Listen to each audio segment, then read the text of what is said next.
Hello, everyone. Alexander Love here. Happy to be here with all of you today. I am so excited to let you know that this spring we are going to be launching a Lumina Process Level 1 certification.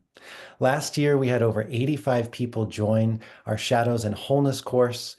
And one of the biggest bits of feedback that we got is that people wanted more, they wanted to go deeper, and they wanted to learn how to become certified. And so that is what we are going to do.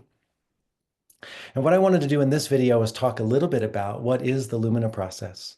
Because the Lumina process, it emerges from the ontological coaching tradition and offers some additional possibilities within the domain of parts work that really support powerful transformation.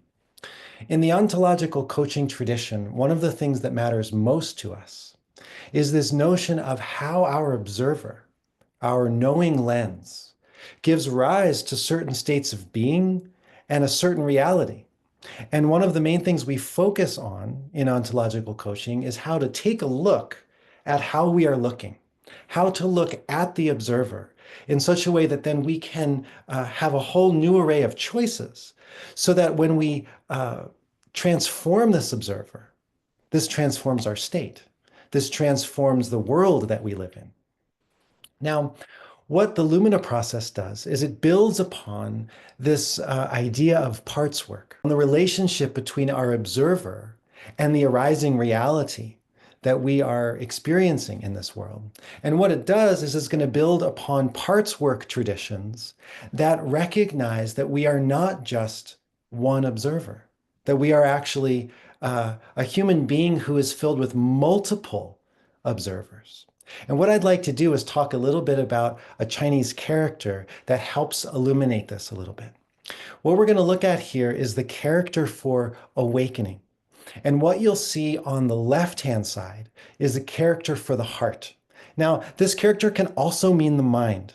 So it's a little bit elusive as to what it's pointing to. It's either the heart, the mind, the heart-mind, and in different contexts, it's used to mean the mind, the way that we think of that word. And in other contexts, it's used to mean the heart.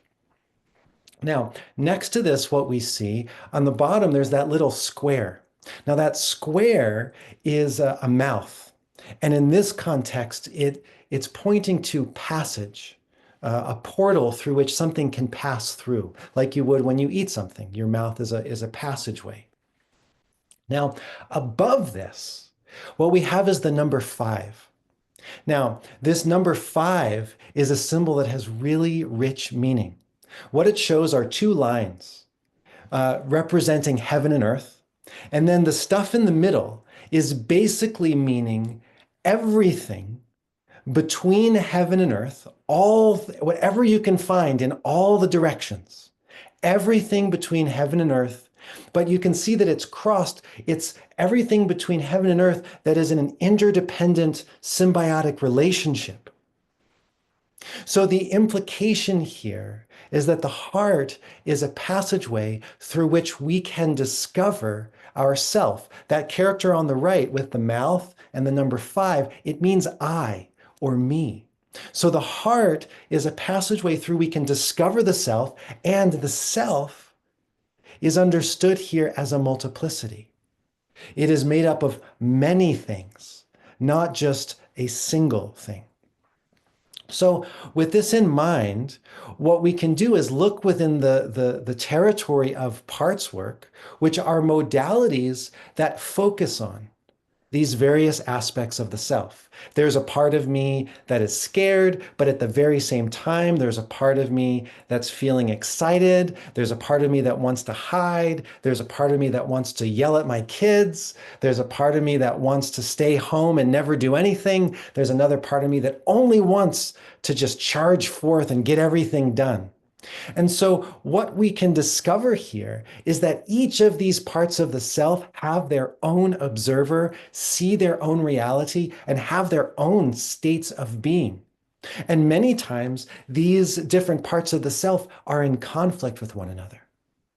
And so the Lumina process is a method that teaches us how to identify these many parts of the self and how to address the conflicts that are occurring inside of us so that we not only awaken to an observer that is causing our problems, but we awaken to an entire internal system comprised of many different observers that are all working together in such a way that it creates a life that is flourishing and fulfilling, or a life that is stuck and stagnant. And so I hope this was useful, and I'm going to be sending out some more videos in the weeks to come to introduce you more to what the Lumina process is and how it might support you in your transformative journey in this world.